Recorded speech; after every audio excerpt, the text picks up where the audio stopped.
दोस्तों आज की इस वीडियो में हम लोग कॉमेडी के टाइप्स को डिस्कस करेंगे। 5 टाइप की कॉमेडी आपको मैं बताऊंगा, जिसमें romantic comedy, comedy of manners, comedy of humours, tragic comedy और सेंटिमेंटल कॉमेडी है।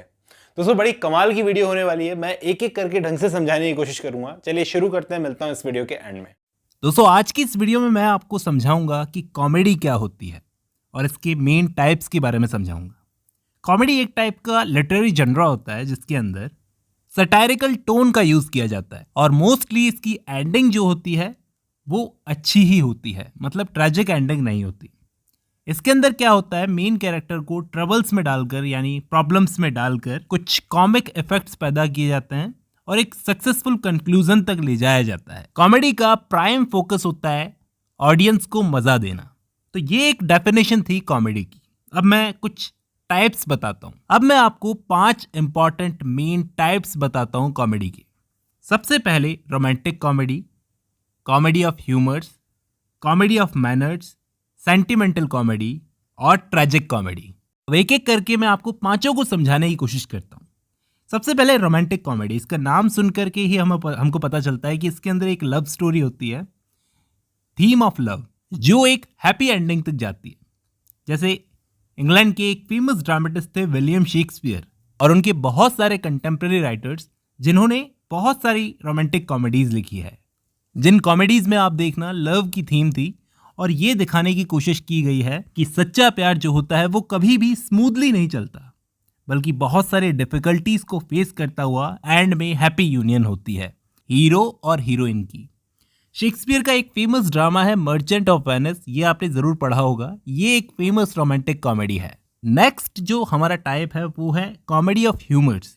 दोस्तों ये बहुत ही क्लोजली एसोसिएटेड है with Ben Jonson. Ben Jonson एक बहुत ही फेमस प्लेराइट थे। उन्होंने कॉमेडी ऑफ ह्यूमर्स का बड़ा यूज किया था। तो रोमांटिक कॉमेडी से ये कॉमेडी ऑफ ह्यूमर्स अलग है, क्योंकि इसके अंदर कैरेक्टर जो होता है उसके अंदर एक अजीब टाइप की सनक होती है। ऐसा माना जाता है कि ह्यूमन बॉडी में प्राइमरीली 4 टाइप के फ्लूइड्स होते हैं, ब्लड, फ्लैम, कॉलर और मेलंकली। अब देखना, हर इंसान का अपना एक बिहेवियर होता है। कोई इंसान उदास उदास रहना पसंद करता है, कोई इंसान बहुत चीयरफुल होता है, कोई इंसान हमेशा हंसता रहता है।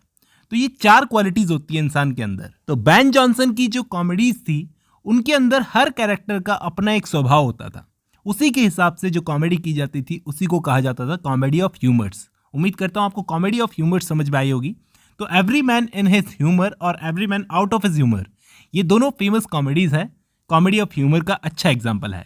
अब हम बात करते हैं कॉमेडी ऑफ मैनर्स की। दोस्तों ये जो टर्म थी कॉमेडी ऑफ मैनर्स की, ये फेमस हुई थी रेस्टोरेशन एज में, और इन कॉमेडीज के जरिए उस टाइम की सोसाइटी के मैनर्स को और अफेक्शन को क्रिटिसाइज किया जाता था, और इन ड्रामास के जरिए सटायर किया जाता था उस टाइम की सोसाइटी के ऊपर कि किस तरह से उस टाइम की सोसाइटी में इलीगल रिलेशनशिप्स चलते थे, एक्स्ट्रा मैरिटल रिलेशनशिप्स चलते थे। मिलाकर आपको इतना याद रखना है कि सोसाइटी के जो मैनर्स थे उनको क्रिटिसाइज करने के लिए या उन पर सटायर करने के लिए जिस टाइप की कॉमेडी लिखी जाती थी उसे कॉमेडी ऑफ मैनर्स कहा जाता है। अब आती है सेंटिमेंटल कॉमेडीज। सेंटिमेंटल कॉमेडीज एक रिएक्शन थी against comedy of manners. 18th century में सेंटिमेंटल कॉमेडी बहुत ज्यादा फेमस हुई थी, और इस टाइप की कॉमेडीज की खास बात ये थी कि इसके अंदर जो प्रोटैगनिस्ट, मेन कैरेक्टर जो होता था वो एक मिडिल क्लास फैमिली से होता था। इन कॉमेडीज के जरिए पिटी, सॉरो और सिंपैथी जैसे इमोशंस को जगाने की कोशिश की जाती थी। ये जो सेंटिमेंटल कॉमेडी है काफी हद तक कॉमेडी के करीब ना होकर ट्रेजेडी के करीब है, क्योंकि इसमें बहुत ही ट्रेजिक टाइप की सिचुएशंस होती है, लेकिन फिर भी इनको कॉमेडी कहा जाता है, और इसमें हंसाने की बजाय रुलाने की कोशिश की जाती है ऑडियंस को। ये मिडिल क्लास ऑडियंस के बीच में बहुत ज्यादा पॉपुलर हुई थी। और रेस्टोरेशन एज में जो कॉमेडी ऑफ मैनर्स के अंदर जिस तरह से इमोरलिटी दिखाई दी, उसके अगेंस्ट ये कॉमेडी एक टाइप का रिएक्शन थी। अब मैं आपको बताता हूँ ट्रेजिक कॉमेडी के बारे में। दोस्तों सबसे इंपॉर्टेंट टाइप है ये कॉमेडी के अंदर। इसमें ट्रेजेडी और कॉमेडी दोनों मिक्स होती है, लेकिन ये सेंटिमेंटल कॉमेडी बिल्कुल नहीं होती है, ध्यान रखना। भले ही इसमें बहुत सारी प्रॉब्लम्स चलती है मेन कैरेक्टर के साथ में, लेकिन इसकी एंडिंग जो होती है वो अच्छे से होती है। मतलब ट्रेजेडी में एंडिंग जो होती है वो रुला देती है, जिसमें मेन कैरेक्टर मर जाता है, लेकिन इसमें मेन कैरेक्टर मरता नहीं है ट्रेजिक कॉमेडी में। हालांकि इसकी सिचुएशन वैसी होती है जैसे ट्रेजेडी के अंदर होती है।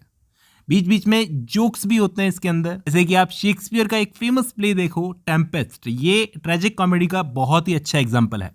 अब इम्पॉर्टेंट बात यह है कि क्लासिकल टाइम से, मतलब पुराने ग्रीक टाइम से और रोमन टाइम से इस ट्रेजिक कॉमेडी वाले स्टाइल को किसी ने फॉलो नहीं किया था। मेरे कहने का मतलब ये है कि पुराने जो ग्रीक फिलोसोफर थे बड़े बड़े, जैसे कि एरिस्टोटल और प्लेटो, इन्होंने कभी भी ट्रेजिक कॉमेडी की बात नहीं की थी, बल्कि एरिस्टोटल ने ये कहा था कि ट्रेजेडी और कॉमेडी को सेपरेट होना चाहिए। मतलब ट्रेजेडी के अंदर कोई कॉमिक एलिमेंट्स नहीं आने चाहिए और कॉमेडी के अंदर ट्रेजिक एलिमेंट्स नहीं आने चाहिए। शेक्सपियर ने ट्रेजेडी और कॉमेडी को मिक्स कर दिया था और ट्रेजिक कॉमेडीज बहुत सारी लिखी थी। तो दोस्तों ये कुछ इंपॉर्टेंट मेन टाइप्स थे कॉमेडी की। उम्मीद करता हूँ इस वीडियो से आपको कुछ ना कुछ हेल्प जरूर मिलेगी। आज की इस वीडियो में बस इतना ही। अब जब आपने ये वीडियो खत्म कर ली है तो मैं उम्मीद करता हूँ इस छोटी सी वीडियो से आपको काफी कुछ हेल्प मिलेगी। फिलहाल आज की इस वीडियो में बस इतना ही, मिलता हूँ नेक्स्ट वीडियो में।